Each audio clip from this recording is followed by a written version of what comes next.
All right, what is going on, everybody? Welcome to the Sacred Eagle podcast at Sacred Eagle. It's been a while. It's been a minute. I've been kind of, just chilling.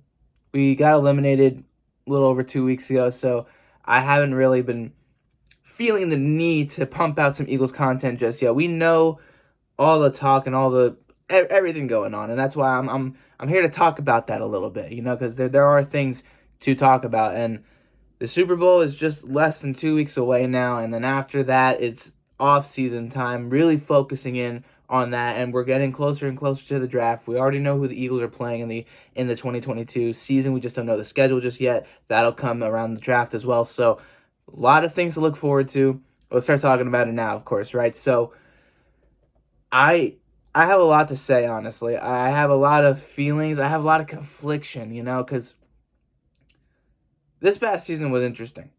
This past season was interesting. It didn't go the way that I expected it to, not by a long shot. And the biggest question on my mind before I get into who should the Eagles go after as far as wide receivers, linebackers, defensive linemen, all that stuff, it's the quarterback spot. Go figure, right? What are we gonna do at quarterback? Honestly, I have no clue what we're gonna do. Howie Roseman and Nick Sirianni might have backed up Jalen Hurts and said that he's good for 2022, and the media and people, there are a lot of people out there who are agreeing and saying that he deserves another shot, that he deserves a second season. I'm not one of those people just yet. I'm, again, conflicted, and I want to explain why, because I have a lot of stuff I want to say, and that's what this is all going to be about. And before I do get into that, I want to ask you guys in the comments down below, do you think Hurts deserves a second shot, or should the Eagles go after a quarterback, whether that be in free agency or in the draft? Let me know what your thoughts are, because I don't know. To be quite honest, to answer the question and talk about it in this little segment here, I don't know what the Eagles are going to do, and I don't know what they should do at this point. Has Jalen Hurts, given me something to look at and say, yeah, he did enough to warrant, a year or two more of development, of playing football as the starter, as the potential franchise quarterback? In my mind, it's a yes and a no, because I'm of the mindset right now, and especially, I recorded a whole video that I didn't upload. I'm going to be straight up with you guys, like a 5-6 minute rant about this, because it was directly after the Bills game. I felt more dejected than I did after getting blown out by the Buccaneers. Why? Because the Bills and Chiefs was a fucking great game. And not only was it a great game, but it was two of the top passers in the AFC just having a field day. Winning the game, or at least putting their team in the position to win games with their arm. With their amazing accuracy, arm strength, precision,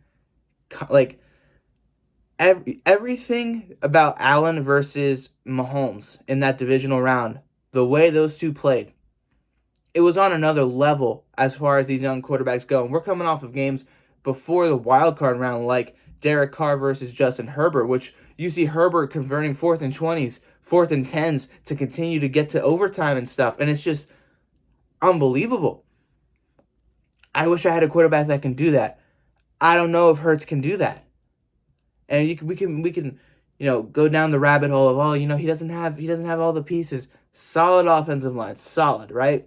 Very solid offensive line. Decent running backs. Has a decent running back room. One really good wide receiver, young, good wide receiver. Others that are questionable, of course. And a really good tight end. Used to have 2 really good tight ends. The biggest issue I have with Hurts as a quarterback right now, and I know where people are going to go with this. I have an issue with him as a thrower, and I'm not convinced he can be a consistent, competent thrower of the football in this league. He's great. He has great talent, great potential as a runner, as a playmaker, but not with his arm, not from what I can see. And it's not just his arm, obviously. We can question the arm strength and the accuracy, of course. Those are the big main things. But to me, I'm not sure if he can really fully read a defense. And I know people will say, oh, but Patrick Mahomes admitted that he couldn't fully read a defense until last year. Yes, but he's been in the league longer, and he's actually one of the most talented throwers of the football at age 26 I've ever seen in my entire life. Okay? And I see other quarterbacks that are just as talented winning big-time games, like Burrow in year 2 with a team that went 4-11-1 last year and had the number 1 pick in 2020. They're in the Super Bowl now because Burrow is making the throws he needs to. And yes, he has a good team, of course. He has Joe Mixon. He has Jamar Chase, T. Higgins. We understand that. That offensive line is not that good, though.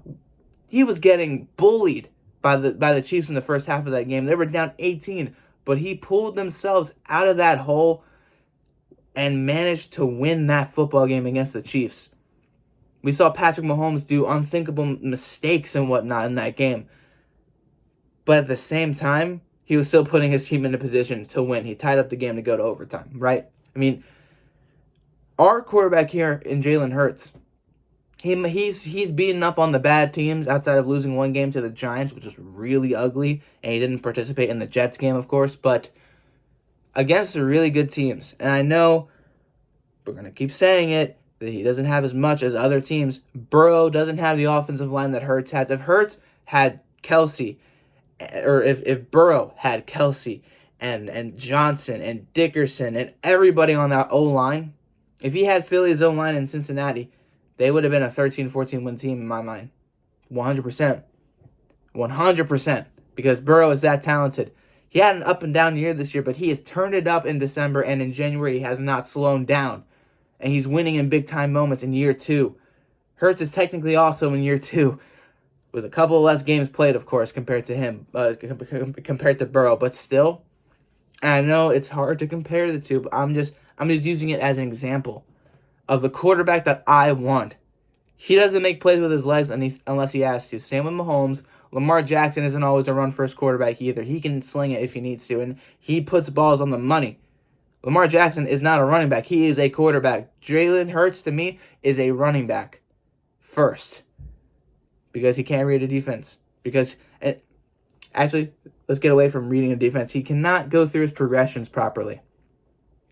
Nitpick all you could say it's a nitpick or whatever. You watch the film on him in the pocket. He's eyeing down one wide receiver, one tight end until they get open. That's not how you do it. That's not how you do it because you know what you miss? You miss a Devontae Smith wide open in the end zone. You miss a wide open Quez Watkins down the field 45 yards.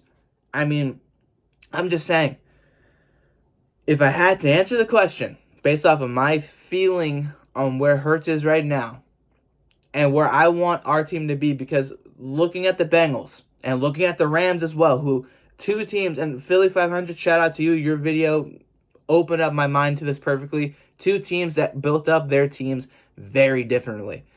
Bengals made a couple of good draft picks, a couple of good acquisitions in the past 2 off seasons. They're in the Super Bowl. The Rams went all in, trading all their picks, signing big names after big names, getting the right quarterback into the right system with the right pieces around him. They're in the Super Bowl. The Eagles right now, they can pick up from one of the two, right? They can go all in, trade their picks for players, get whatever they need. They have the cap space for it. They have the draft capital for it. Or they could go out and draft a Matt Corral, a Sam Howell, a Kenny Pickett, or trade for a Russell Wilson, trade for an Aaron Rodgers, or a Deshaun Watson, so long as he's actually clear of everything legal-wise. I'm just saying, I don't know what the Eagles are going to do. In my mind, I'm not sure if I roll with Jalen Hurts at the moment. That can obviously always change because we don't know if he's going to be here next year or who's going to be here next year. He most likely will be, but again, you never know. You never know with the Eagles. This is the same team that a couple years ago traded away Nick Foles for Sam Bradford. This is the same team that just 2 years ago were all in with Wentz and drafted Jalen Hurts in the second round when he was going to be a late third, fourth round pick. Remember who we're dealing with here. We don't know what's going to happen. Don't take their words just yet. And really think about the quarterback Hurts is and who you want as a quarterback. I get that we should give him another shot, and I'm all for that, but I'm just looking at the other side of things. What if we didn't, and what if we went after somebody else? It's very possible the Eagles do that despite needing wide receivers and despite needing linebackers, which I'm also going to talk about Let me know what your thoughts are about this.